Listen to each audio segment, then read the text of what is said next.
to Resist the Empire, a libertarian view of the Star Wars universe. This is your one-stop shop for news, events, and topics in the Star Wars canon. From a libertarian perspective, here are your hosts, Brian McQuaid and Roger Paxton.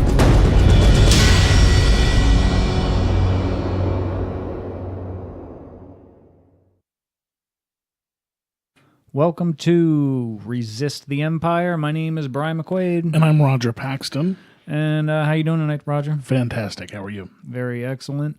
So on the last episode, we were talking about the use of force by Lando. He was our galaxy's smallest political quiz candidate. And we were talking about hiding his intent to essentially bring harm to Han and friends, though really he thought it was Luke they were after. Right. So we talked about ways that Lando could have maybe hinted that something was going on, but didn't. And I think we actually missed some things because I went back and watched the movie, and I think there are actually plenty of indicators that he may have been trying to warn them. So the first is when they get there, when they get to Bespin, the Bespin ships fire on the Falcon. Right. And before they even landed, and they hadn't even done anything wrong. Right. And then when they land, Go ahead. When they land, Han was expecting Lando to like take a swing at him, and he didn't. Like he was expecting him to be like really mad. Now that might not be anything, but it wasn't like just his flinch. But before, like leading up to that, when he was talking about it, he was saying that he might not be happy with him and stuff. But I mean, all of that could be because of their contentious history. I mean, let's be honest. Han, got the Millennium Falcon from him in a game, and it's very possible that Han cheated in that game because they're kind of rogues, and they have been known to do those things. As a matter of fact, Lando's been known to cheat at cards, so I'm sure Han did as well.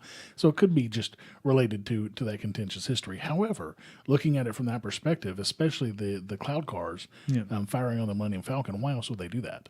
Yeah. That's a valid point. I mean, maybe they were just trying to scare them off. Yeah, because those shots aren't doing anything, Right, really. but it's enough to make them reconsider trying to land there. Right.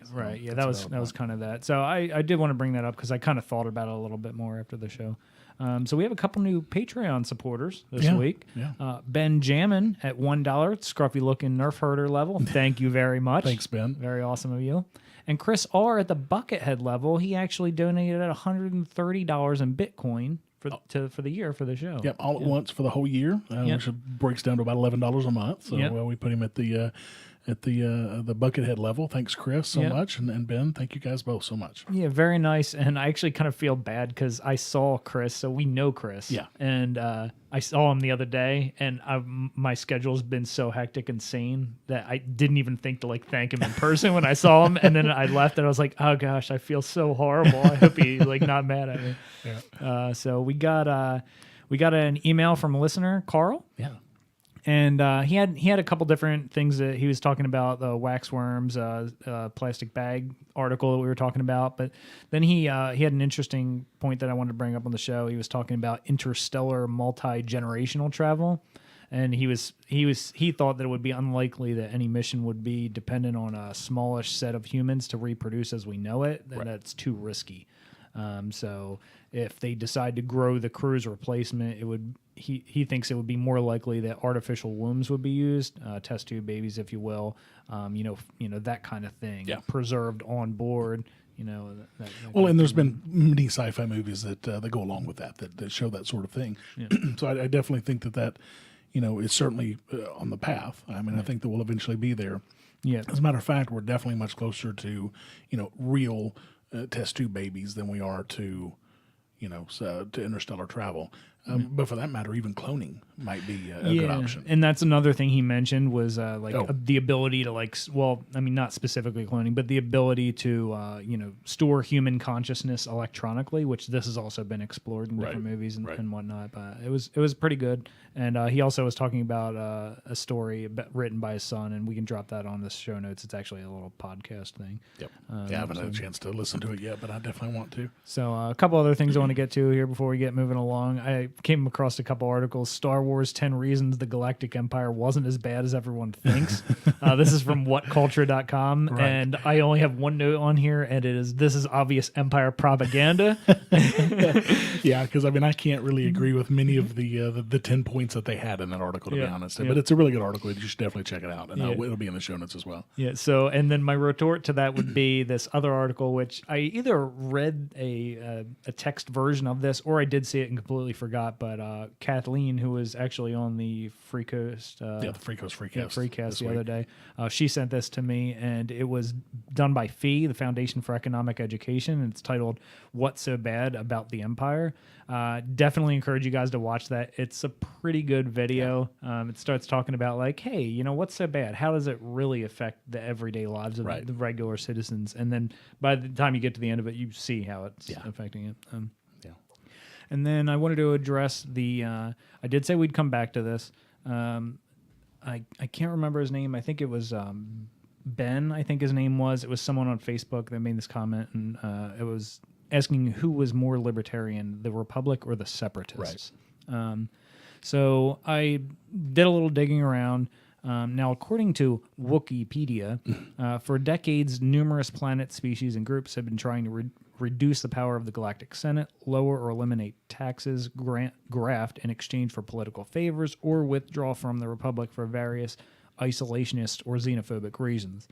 Spurred by the disillusioned Count Dooku and the failure of the Senate to even vote on the Financial Reform Act, the various corporations and planets began to withdraw from the Senate in 24 BBY, organizing themselves into a loose separatist movement, which allowed for capitalism with no government involvement in planetary affairs. And just for the record, BBY in relation to year, 24 BBY is before the Battle of Yavin. Correct. And then there's ABY, which is after the Battle of Yavin. Yeah. So now this passage indicates a few things about the Galactic Senate we were likely to surmise without having read it, just from watching the movies. Right. So first, there's obviously taxes. Sure.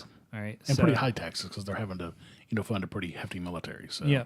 And secondly, the Republic it's a union of some sort where planets can come and go, apparently, and did leave. Yeah. But by and large, the argument leans heavily in favor of the Separatists being more libertarian, which I would agree with for the most part. Well, I mean, they were the secessionists, for lack of a better term, but yeah. One of the things is my big sticking point is the blockade of Naboo. Right. Now, so the blockade, it was actually nothing more than a cover for the invasion. Right. So they were getting ready to use force. It wasn't actually like they weren't there to do a blockade. They were there to try and force, Right, but how much of that was separatist in nature and how much of that was Palpatine behind the scenes? I don't think the separatists as a whole were involved in that. I think that was Palpatine manipulating some separatists to do his bidding. So perhaps. They had their armies right there on the ships though too. Well, sure. Sure. I mean, they were certainly, the Trade Federation were certainly under, Palpatine's wishes and they were doing it. But I don't think that just because one group of separatists decided to do that at Palpatine's wishes, that is indicative of the separatist group as a whole. Yeah. Okay. Yeah. So, at least this particular group of separatists, their plan was clearly to always invade. Yes. And thus the use of force against others, which even if it was argued in defensive actions previously taken against them, like such as the heavy taxation, it doesn't really make sense in this form because it is Naboo, and so it's just like one little spoke on the wheel essentially of the Galactic Senate, and but Palpatine was hoping to use the Queen and her issue to propel him to the chancellorship, which obviously worked out well for him. Yeah, yeah, absolutely. I mean, this is obviously what brought him to the top of the fray there in the political scene. We do know from the novels Naboo was rich in minerals, so I mean there was obviously more than just hey, let's start it here just because kind of thing. Anyways, I would say for the most part the separatists were more libertarian. I can't disagree with that at all. Yeah, there is one other remark in the Wikipedia thing where it talked about granting graft. like for political favors, that's not very libertarian. No. But most of the other points they made was, they were very libertarian things, getting, lowering, eliminating taxes, that kind of thing, or just withdrawing. So Sure. So I just wanted to cover that a little bit more in depth. I thought it was a pretty interesting thing. So. Tatooine Times. Here's the latest news you need to know from the Star Wars canon movies, TV shows, books, comics, and more.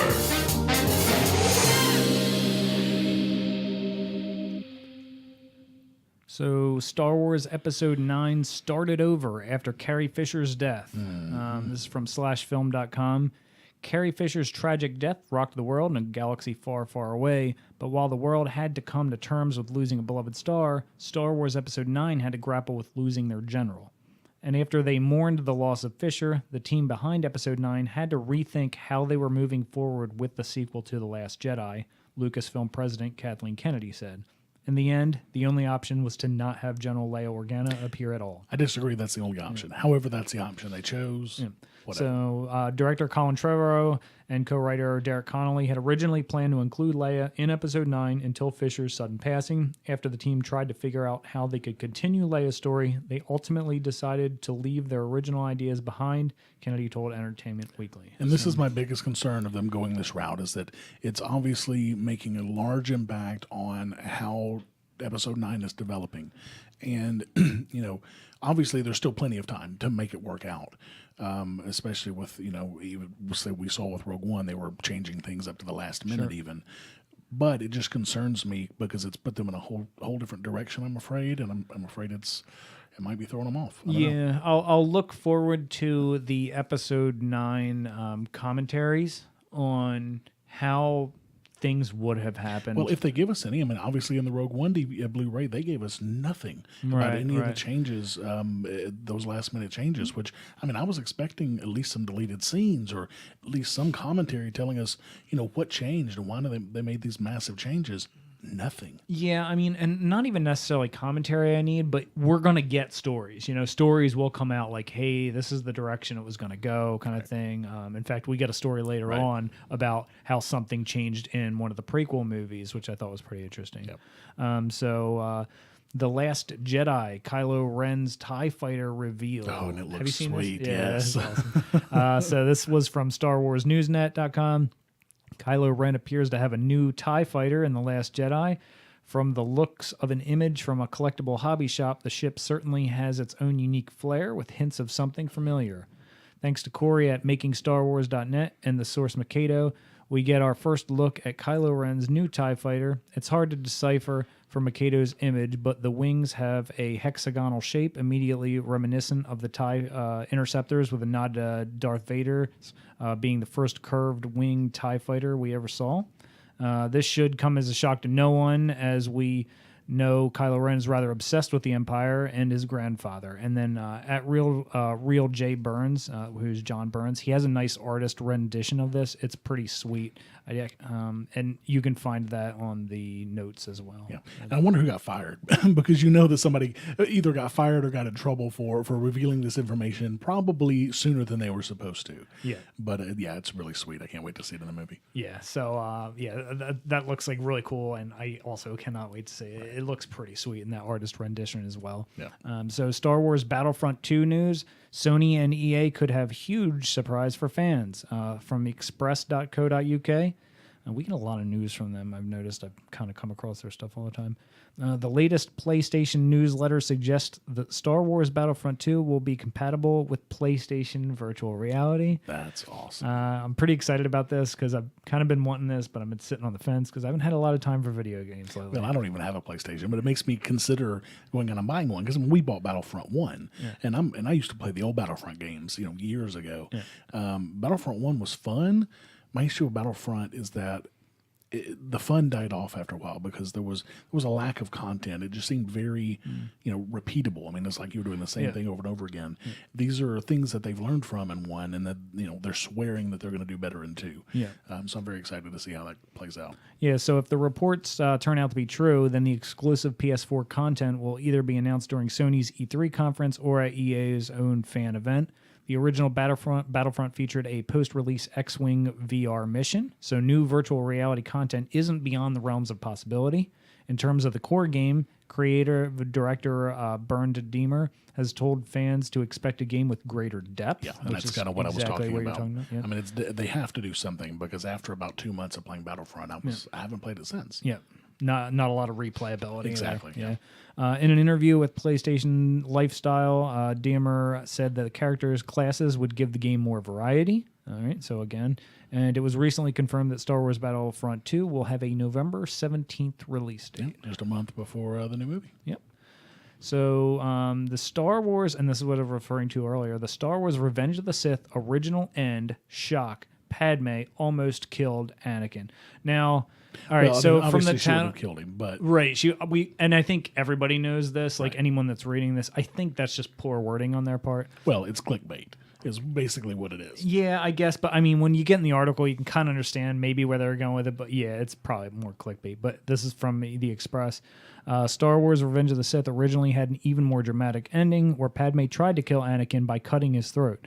Star Wars creative legend Ian McCaig is the man who designed the characters of Padme and Darth Maul, and he revealed his heartbreak at how much was changed from the original script he helped craft with his team. I'd love to see a copy of that original script because, I mean, let's be honest, she was a pretty tough cookie. Yeah. And to see her, because obviously she had him at a vulnerable moment right then. They were talking on Mustafar, and to see her get control of him and potentially hold a knife to his throat, that would have been so cool. Yeah. So McCaig, he also told a packed auditorium at the Academy of Art University how Padme was originally going to be far more instrumental in creating the rebel resistance that her daughter Leia would one day lead. Mm-hmm. Originally, he revealed, Padme was plotting behind Anakin's back long before her tragic end. He said, all those love scenes, all those great scenes expressing great love in awkward ways, and then he leaves. Moments later, in comes the Separatists, and right behind his back, she's starting the rebellion to overthrow him because Padme can see he's becoming a monster. And see, I would have really appreciated seeing that because it almost made Padme come off as this naive, love-struck girl. Yeah. And that's not the Padme that we learned, we were learning who she was. Yeah, in 1 and 2, that's not the Padme that we knew. Yeah, exactly. She was a tough woman. She was very intelligent. She could take care of herself. And then, in 3, all of a sudden, she just does whatever Anakin says because, she's a lovesick puppy. Yeah. This would have been a much better storyline. It explains a little bit, Absolutely. So McKay added at the end, Mustafar, when she goes to see him, she has a knife in her hands, and he says, check the concept art. So, like, there's concept art when you're looking at it where she's got this knife. Yeah. She gets off that ship with that knife. She runs up, throws her arms around him. He lets her. She's got the knife at his neck. She's going to kill him. He lets her, and she can't do it. She loves him too much to stop him, even though he's become a monster. And then, obviously, George changes the script. Yeah, there were a lot of decisions that George made that probably could have been made better. Yeah. But, it was his baby. Yeah. I think that this would have been a much better ending for their love story if it showed her plotting against him, knowing what was going on. It definitely makes her come across as a much stronger character. I'm really sad that this ended up on the cutting room floor. Yeah. So, those were our articles there. Yeah. The HoloNet, your news source for current real-world news with a libertarian Star Wars twist. Family fighting land seizure accuses U.S. of bullying tactics. This is from the reviewjournal.com. A Nevada family fighting the U.S. Air Force over the eminent domain seizure of its property near the top secret Area 51. And they say top secret Area 51. Like, who in the world hasn't heard of Area 51? Yeah, you've heard of it, but it's very, very access controlled. I mean, you cannot get access to that place. It is pretty tight. Yeah. So at that base, they say that the services also refusing to pay them for millions of dollars worth of antiques they were forced to abandon. Wow. So the Groom Mine Antiques, including a 100-year-old blacksmith anvil, a 1929 Model A Ford, ore buckets, and a 19th century steam engine, are worth millions of dollars, not the hundreds of thousands of dollars the federal government has said it will pay in total for the property relocation, according to documents filed in the ongoing land dispute in U.S. District Court in Las Vegas. Yeah, and this is exactly why the government shouldn't be involved in things like this, because the government is going. The government has a monopoly force. They have a monopoly on force, and they can pretty much do whatever they want. So they're going to end up paying these people a pittance of what the actual value of their product is. Whereas on the free market, if somebody wanted their land, they'd have to give them fair market value for it, and make it worth their while. Make it worth their while to sell it. Yep. So Joe Sheehan, spokesman for the family that owned the property since 1885, said Tuesday the government failed to include the value of the family's artifacts in its appraisal, which valued the seized property at only $333,000 and basically $333,300. Wow. A news release from the family Tuesday accused the government of bullying tactics, saying it initially said it would cost $2.7 million to move the antiques, far less than the family's expert, who estimated the cost at $4.5 million. The Air Force is now saying the relocation can be done for $300,000 because the mining equipment is attached to the land and cannot be moved, it said. Well, it got there somehow. Right. I mean, it didn't just appear there. Yeah, it looks like the government's doubling down on its eminent domain with some asset forfeiture here. Right. Why waste an opportunity? So this reminded me of the Fight or Flight season 1, episode 4 of Rebels that we did a couple episodes back, where they were seizing the man's land from him. Yeah, very similar. Because he didn't want to sell. Yeah, it's certainly not a very libertarian thing to do, to seize somebody's land. No. And, the thing is, the federal government basically has a blank check. I mean, they can print whatever money they want. I don't understand why they're being just ridiculous over this. But, they have the force of government. They can do what they want. Yep, that's it. So this is kind of an update. An alien hunting submarine is being tested in Antarctica. So motherboard. There's aliens in Antarctica? Motherboard.vice.com. NASA and the European Space Agency announced a joint mission proposal for a new Europa lander. This is particularly good news for the folks at Stone Aerospace, who have spent the last few years developing Artemis, an autonomous submarine that is pioneering the technology that they hope will one day be used to explore Europa's ocean. In 2015, Artemis was given its first field test off the coast of Antarctica, and the results of these test runs were presented at NASA's astrobiology conference last week. By all accounts, the mission was a huge success. Nice. The submarine, developed by Stone as part of a multi-million-dollar NASA grant, is nearly 14 feet long, weighs over 2,800 pounds, and is capable of traveling a little over 3 miles on its own before returning and docking itself at its pickup point. Obviously, that would be too big for us to send into space, but Artemis was... But NASA got it there somehow. Surely they can move that mining equipment away from Area 51. I mean, come on. Right. Probably doesn't cost 2,800 pounds. They can certainly move that model. Sure. Come on. So Artemis was made from off-the-shelf parts and meant to test autonomous navigation and sample retrieval systems. The actual sub used on Europa would have to be entirely custom-made to lower its bulk, obviously. Yeah. The first technical problem faced by a lander trying to get to Europa's liquid ocean is how to get through the thick layer of ice that covers the moon's surface. A hairdryer. To this end, Stone is developing an autonomous cryobot called Spindle. The cryobot will basically be a large nuclear-powered soldering iron that will house the submarine and melt a borehole through the ice to the ocean below using powerful lasers. Isn't that basically what I said? Hairdryer, soldering iron. It's kind of the same thing. Close. Just use some heat. It's all good. Yeah, it's really thick from what I remember in our other article. Yeah, it's like miles thick or something. Yeah. It's pretty thick. This article goes into much more detail on how Spindle would transmit the data, as like the ice would be freezing back behind it as it's drilling down. Yeah. So it's hard. Transmissions don't really go through ice very well. So yeah, so it's a very in-depth article, and it was a pretty neat read. So it'll be in the show notes. Self-repairing roads could also charge your electric car, from Engadget.com. Dutch researchers might have a solution that not only helps the road fix itself, but promises to solve range anxiety for electric car drivers. Delft University's Eric Schlangen tells The Verge that there are plans to test self-repairing asphalt whose conductive steel fibers and bacteria would both fix small cracks in the pavement and send electricity to EVs above. EVs meaning electric vehicle. Yeah.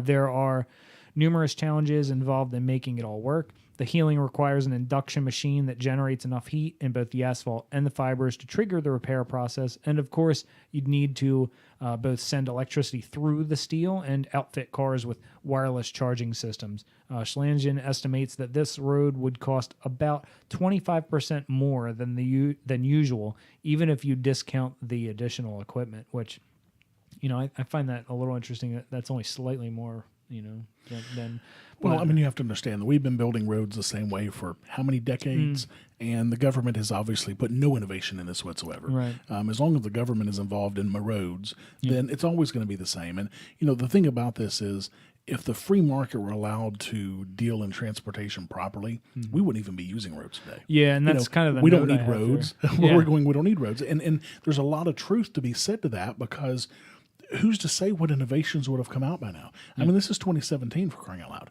We've got, tons more power in our pocket in a cell phone than the space shuttle had, for crying out loud, just 30 years ago. So if we had allowed innovation in the free market in roads, there's no telling where we'd be. Yeah, we wouldn't be sticking to the ground. No, we would have our speeders. Right. Right. Yeah. So and then that now, of course, so for these roads, those would also be additional taxes as well. Well, I mean, for the government to do it, sure. Right. But again, right. and that. But again. That's part of why we need to get the government out of it, because we wouldn't have roads. Are they going to tax? Well, I guess you could probably tax space lanes or whatever. Like Coruscant had their space lanes. Yeah, I'm so sure you're essentially taxing airspace. Yeah. That's so. Well, I mean, look at FCC licenses for radio stations and stuff. You have to pay for the privilege to transmit your radio station across the FCC airwaves. Get rid of licensing. Right, absolutely. Yeah. So time travel is possible according to new scientific study. Nice. IFLscience.com. A new study in the journal Classical and Quantum Gravity has highlighted once again that it's certainly mathematically possible. In this paper, it begins, we present geometry, which has been designed to fit a layperson's description of a time machine. And it's a box which allows those within it to travel backwards and forwards through time and space as interpreted by an external observer. That certainly sounds like a time machine to us, and fans of Doctor Who will notice that the study's title, Traversable, Acausal, Retrograde Domains in Space-Time, can be... it's an acronym for TARDIS. That's awesome. The very name of the Time Lord's own time machine. How wonderfully geeky. That is just awesome. So what do the pair of mathematicians from the University of British Columbia and Maryland propose, then? Well, as has been suggested before, time machines will need to be able to warp the fabric of space-time itself. In this sense, it's best to think of space-time as a unifying point for all three physical dimensions: width, height, depth, and time as well. And this is absolutely, I mean, if we are going to ever be able to bend space and time and go through time, then it will be some sort of a warping of the space-time. The problem is, based on theories, that takes so much power that it's almost an infinite amount of power to make that happen. So obviously we don't have the power to do that. That's why wormholes and things like that are proposed that are possibly already out there, so that we don't have to expend that kind of power. But it's certainly fascinating stuff. Yeah, this article goes into an extreme amount of detail as well on how this could work. Do you ever think do you ever think Star Wars might go out on that limb, or do they not even want to touch that can of worms? Because you run into all kinds of problems. Look at what Star Trek did with the new Star Trek movies. It's going on a different timeline. Of course, was it Star Trek Episode 5, the movie 5, that they went back in time to the 90s and had to save the whales. Yeah, 4. They had to bring 4 and had to bring a whale back. So I mean, Star Trek has done it. I can't imagine not seeing Star Wars doing it at some point, especially because they're putting out so much new canon material. At some point, they're going to run out of stuff to talk about. So they're going to have to put in some kind of a cool twist like that. I suppose. I don't know. Maybe it's just me. It feels like you're not being as creative when you kind of do that thing. We could see Luke go back in time and kill baby Palpatine or something. Yeah. So anyways, I wanted to see what like Wikipedia said on this, because I'm just kind of curious if it was ever came across in anything in Star Wars before. Obviously, none of the main canon that most people know this has never happened. Right. But it says there time travel was a hypothetical transport through time into the past or the future. Although some beings sometimes wished they could travel back in time to change mistakes they made in their lives, such a thing was still thought to be impossible, even during the height of the New Republic. A hypothetical device for allowing so was known as a time machine. There was a bit in Star Wars Legends that talks about fluke occurrences. They involved like hyperdrive malfunctions or like weird things with the Force. I didn't even think about the Force. Yeah, so It's amazing some of the powerful things that can be done with the Force. So if we were going to see it in Star Wars canon, then it would probably be some sort of a Force time shift. yeah, maybe like a weird twist on like the psychometry. That we already Quinlan have- Vos has. we already have where Force you can visions. see in the future and the past. Yeah. So maybe it's just one step further to travel. Yeah, in the So past or future. yeah, they were mostly footnotes though.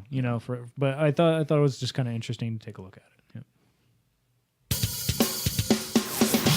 Which Star Wars canon character will we dissect in this episode of Galaxy's Smallest Political Quiz? So Brian, who are we picking this week for the Galaxy's Smallest Political Quiz? Jabba the Hutt. Jabba. Yeah. Nice. This one was pretty fun. And I think I was a little surprised by the outcome. Not totally, but I guess I just didn't see it happening like this. So, yeah. So we'll start off with question number 1. Government should not censor speech, press, media, or the HoloNet. I put agree. I could be persuaded to change my opinion on this. I don't know. What do you think? Well, I mean, I guess that Jabba would want himself, maybe not using the force of government, but obviously he would probably kill a reporter if they were going to report on some deeds that some illegal activity he were doing or something like that. I could absolutely see him wanting to use force himself to censor something. Yeah. But I don't know that he'd want to use the government for that. Because, I mean, obviously Jabba is completely outside of the government. Yeah. So I would imagine that he probably doesn't want the government to do a whole lot. Yeah. Okay, yeah, I could see that. I went with agree. I could be persuaded to a maybe on that one. Question number 2 is service should be voluntary. The Jedi policy on the warding of children who are force sensitive and the conscription of soldiers by the Empire is immoral. Yeah, disagree. I'm fairly certain Jabba tells people what to do and they do it. Well, and Slave Leia is a perfect example. Yeah, exactly. And you don't have to look far. Yeah, and most of those guys that were, in Jabba's palace, a lot of them were probably there not because they wanted to be, because they had to. Yeah, especially like the guard, the Right. skiff guard guys or whatever.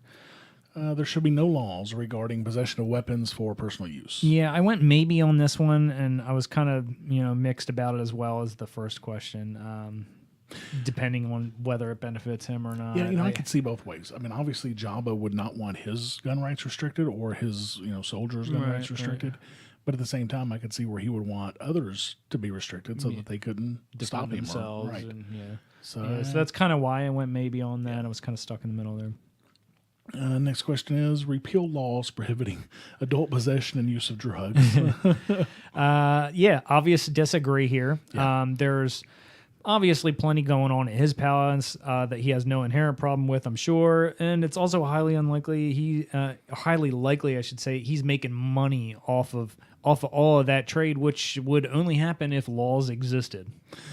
Well, not necessarily. I mean, there's no laws against transporting corn, but people still make money off of transporting corn. Yeah. So, I mean, the amount, I should say. Right. His profits obviously go way up. Yes. But Jabba himself, he was puffing on something. Oh, yeah. So I don't know if he was vaping or... Well, I mean, he was definitely puffing on something. Yeah. So I would imagine it was some illicit substance. Yeah, most likely. There should be no requirement to register as a force sensitive with the Galactic Empire. Yeah, I this is again one of those scenarios where he wouldn't certainly want to be doing this, but I could definitely see a scenario in his place, where he would want to use this for his own purposes. Maybe. Well, sure. I mean, think about if he had known that Luke was registered as a force user, he would have Exactly. known Luke was coming probably before Luke came to the palace and freed all of his friends. Yeah. So yeah, I could see probably an agree on that one personally. Yeah. So that gives us a personal score of 40. Yeah. And on economic issues, question 1, end imperial alliances with corporations and banking cartels. Corporatism is picking winners and losers in the marketplace. Yeah, I went disagree with this.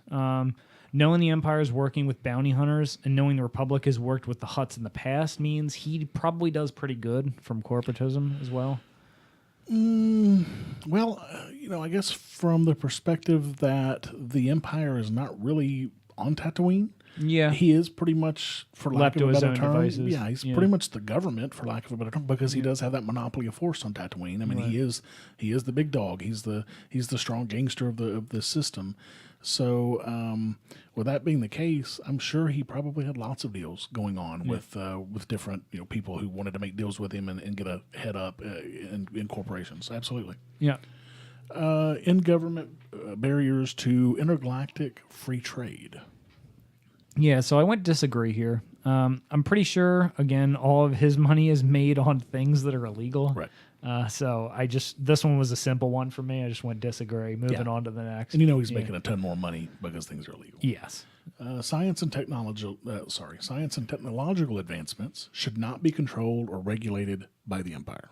Yeah, so this one I went maybe. And my thinking was, like, unlike the bounty hunters, they always want to have like every little advantage in their fights and whatnot. That's not really Jabba's wheelhouse. So he's more of a power player, right? I mean, so like I don't really know where he might fall on that. Yeah, I mean, it didn't seem like he had a whole lot of advanced tech. No, in his palace or on his skiffs. But whereas you have Boba Fett, he's got all his things, so he's got all his gadgets and whatnot. So like some of the individuals in there, they have their tech, but Jabba doesn't really, Yeah. I think that's kind of like he's high enough above everyone else with his power that it doesn't really affect him maybe as much. But if tech were regulated, then that would give him more ways to break law and give him more ways to make more money. So it's very possible that he could, agree with that just because it would give him more opportunity to make more cash. Yeah, I see that. Yeah. The career path of individuals and the planetary division of labor should not be dictated by the Empire. Yeah, so I went disagree with this. And for me, it was just, again, taking a look at what's going on at his palace there, right? So we got the processing of droids. We've got the skiff guards, Bib Fortuna, Don't forget Salacious Scrum. yeah, exactly. These are like, established guys that they, this is what they do. He basically put them in this position. This is how it's going to run. I think he divides where he wants. He does, but how much of that is him dictating that? Because again, I mean, he is kind of a quasi-government in Tatooine. I mean, he's not the Empire, but the Empire has no control in that system. So I don't know. That would be. I'll stick with you. Yeah, I mean, like my thinking was, so for those particular situations I pointed out, that definitely seems like division of labor for me. Whereas the bounty hunters are like a kind of a separate entity that's just along for the ride kind of thing. True. Where they're separate, so I don't think of them there. Yep. And taxation is theft, including sovereign planetary funds taken by the Empire as tribute. Yeah, so in theory, he'd say it is, but you have to go disagree here. In fact, I'd be surprised if he wasn't involved in good old extortion and racketeering, all those kind of beautiful things that we would expect to see on Tatooine, which is essentially just the illegal version of taxation. Yeah, right. yeah, taxation is theft. Yeah. Right, absolutely. So that gives him an economic score of 10, which pretty much locks him right up into statist. But let's check out our bonus question. Did this character initiate Force in the Star Wars universe canon? Yeah, so there will be no bargain, young Jedi. I shall enjoy watching you die. Yeah, that pretty much sums it up. I have it written here in Hutteese, but I'm just not going to embarrass myself. Come on, like you got to do it. Ha mango bargan wanchi kospa or Jedi. Chon manya wish asha bicho. Wow, was that pretty good? That was pretty good. It makes me want to go back and watch it just to see how close she got. I'm gonna have to watch it side by side with checking out this episode. Yeah. But as you say, I mean, he is definitely a big fat statist. Yeah, absolutely. Resistance Review, your favorite Star Wars canon movies, TV shows, books, comics, and more, reviewed by our hosts. So we had a couple good episodes here tonight right before we started recording. Yep. Episode 11, Season 1, Idiot's Array. So I love the special character that shows up in this one. Loved yes, yep. So Zeb's playing Sabak, and while Kanan's trying to find a job for the crew, he finds out that Zeb's playing against somebody that's looking to hire someone. So Zeb's out of credits and has a good hand, so he and Kanan agree that Zeb can bet Chopper. So Zeb's beaten by an idiot's array, the highest hand in Sabak. And we find out the gambler who beat him is none other dun, than Lando Calrissian. that was, and of course we knew it because we heard the voice before it actually revealed his face, and whoever did the voice for Lando, spot on. Well, it was so good. I would not have known the difference. It was that good. So Lando, talks. Of course, he just won Chopper, and he talks the crew of the Ghost into moving some cargo for him past an Imperial blockade, the blockade on Lothal. And Hera's pretty upset with Kanan and Zeb, obviously, for losing Chopper. She tells them that tells Zeb it wasn't yours to lose. He wasn't yours to lose. So she's pretty much forced to take on the job to get Chopper back, which Lando offered to give Chopper back and some money as well. So Lando and the Ghost, they get to the rendezvous point to pick up the goods that Lando's going to smuggle. And they meet up with this guy, Asmorrigan. And Lando actually gives Asmorrigan Hera as a slave to pay for the goods that he's picking up. Yeah. Now, let's talk about the libertarian nature of this. First of all, slavery. Come on. Obviously, slavery is not libertarian at all. But Lando, so Lando and Kanan take the shipment and go back to the boat, to the Ghost, leaving Hera behind. But Lando tells the crew that Hera's following his plan, and the plan is that he gave her clues on how to escape by telling her where the escape pods are. Yeah. Now, this is obviously not very libertarian. He's taking the product, paid Asmorrigan for the product, and then he's going to take the payment back. Yeah. Paid him with slavery, right. too, right? This is clearly slavery and fraud. Yeah. So we can, definitely go ahead and say that we can change our assessment on Lando at this point. Right. I didn't want to say it at the top of the show, knowing this episode was coming up. And not good. Not good, Lando. It certainly definitely changes our opinion on that. Anyways. Yeah. So the Ghost leaves, and Hera takes on her role by serving Asmorrigan food. She knocks him out and slips away in one of the escape pods. She had like a pan of food there and was hitting people with it. The Ghost picks her up, and they head back to Lothal. On the way, we find out that the sophisticated mining equipment that was in the crate is a puffer pig. So apparently when you scare a puffer pig, they puff up. And they puff up big. And he took up the whole entire hallway of the ship, and it blocked Hera on the side of the pig where she can't get to the cockpit, and now Kanan's stuck to fly through the blockade after Chopper masks their signal. And we had some fun with it because it is a great creation, just a great idea to do something like that. Like we talked about earlier, clearly the puffer pig comes from the puffer fish. Yeah. But of all the animals in the world to pick, a pig, a puffer pig, it's so stinking cute. It was actually pretty well done. Yeah, it was good. And there's actually a reason for this puffer pig being in the shipment later. Yeah. So the thing's already puffed up, but Ezra scares it some more accidentally, which causes this thing to puff up even more, which then knocks Zeb into the signature masking equipment and turn it off just as they were about to go through the Imperial blockade. Yeah. So the Imperials attack, of course. Kanan's able to fight off the ties, luckily, even though he's not as good of a pilot as Hera, but they're TIE fighters. And Sabine was like firing at the ties from the back. Right. There. So then they land on Lothal at Lando's mining operation, where Asmorrigan is obviously waiting for them. He knew where they were going to show up. So in the ensuing gunfight, Chopper manages to load some fuel canisters on the Ghost while everybody's distracted. And then Chopper ends up saving the day by using the guns from the Ghost to knock Asmorrigan down and let the Ghost crew get the upper hand on him and his guards.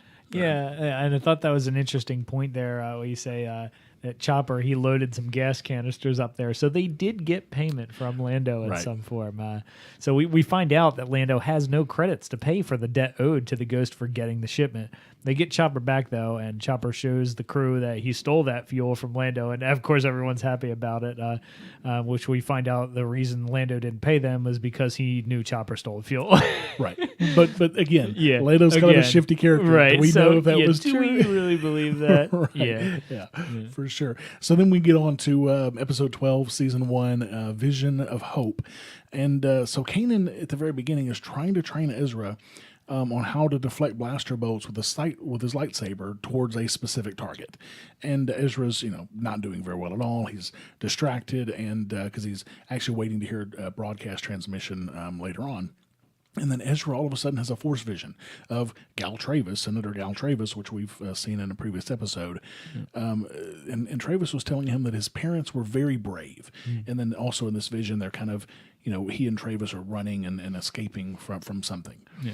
So Ezra wakes up from this vision, and he finds out that while he had this vision, he thought that he had been stunned and is trying to deflect them, but instead he deflected every bolt back at the target, I guess, because he was concentrating so heavily with the Force. Yeah. So they go back into the Ghost to hear a transmission broadcast from Travis about Lothal and giving the insurgents on Lothal a message. They realize Travis is talking to them, and they realize he is coming to Lothal to meet them. By using clues in the message, they determine where and when they are supposed to meet him. Ezra meets up with one of the friendly cadets he met. That was Leonis. Yeah, I couldn't remember his name. Yeah, right. And so he meets up with him, and he finds out the Imperials are planning an operation on Lothal. Right. Yeah. So then Ezra meets the crew of the Ghost after this back at Ezra's parents' old house. And Ezra tells them that, that he heard that the Empire was planning something, so they likely know about the meeting with Travis and that they all need to be obviously super careful. So they go to the meeting place anyway, and they see that there's a bunch of stormtroopers and that they have the area pretty much locked down tightly as expected since they know it's coming. Yeah. And Ezra, of course, he lived on Lothal, getting away from the Empire for 8 years, so he knows a secret way into the building through the sewer pipes. So off they go, and Chopper, of course, is outside keeping watch. Yeah. So the crew, they reach Senator Travis, and they let him know he's in danger. Right then, Agent Kallus shows up, with a ton of stormtroopers. Zeb and Sabine come along, and they were like up in the rafters or whatever. So they used these like smoke bombs. They dropped them down below to cover the escape for the rest of the crew with the Senator. They escape back through the sewers, and the Senator slows the crew down while they try to escape, giving the stormtroopers time to catch up. So the crew has to split up to escape. He was, claiming he was tired and didn't have to run and whatever. Yeah, and so he kept trying to slow them down, and he kept, probing them kind of for information as well, asking questions about their operation and how many people were involved and what kind of support they got. Yeah. So anyway, then Ezra, Hera, and the Senator, they're going through the pipes, and they come across this huge fan that's blocking the way. And so then she gives a gun to the Senator to, tell him to watch their back while they try to stop the fan. And, of course, the Senator then holds the two at gunpoint. Hera and Ezra realize that Travis is actually with the Empire, and he's a traitor to the rebellion.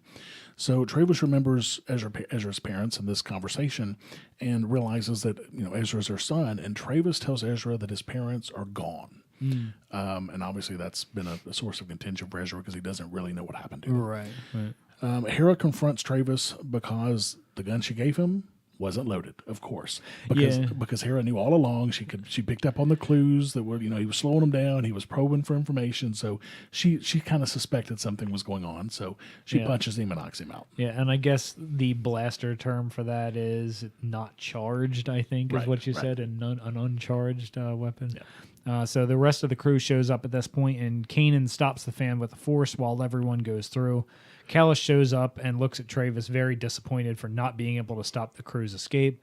Kanan tells Ezra that his emotions clouded his Force vision, and that's why it seemed wrong when he trusted the Force.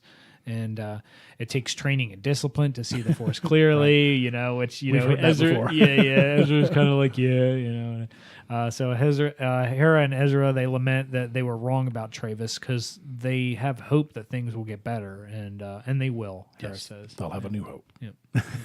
Sorry, I couldn't resist. So thanks, guys, so much for listening. And, make sure to, we also put the show up, the video, on Facebook and YouTube. And you can subscribe to our YouTube channel at resisttheempirepodcast.com/YouTube. So you can, see our ugly mugs and our pretty faces and all that good stuff. Some of us are ugly, some of us not so much. And so you can check us out at resisttheempirepodcast.com/YouTube. And don't forget, just like Ben and Chris, to become a patron of the show and help support the show. And you can do that at resisttheempirepodcast.com/support for as little as $1 an episode. And you can do that using either, Federal Reserve notes, or you can even do that with Bitcoin. So definitely check that out at resisttheempirepodcast.com/support. And until next time, may the non-initiation of force be with you.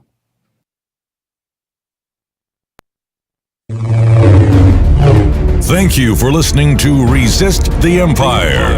Find us online at resisttheempirepodcast.com and on Twitter at Empire Resistor. Never miss an episode by subscribing on any podcatcher or by going to resisttheempirepodcast.com/subscribe. This has been a PAX Libertas Productions podcast.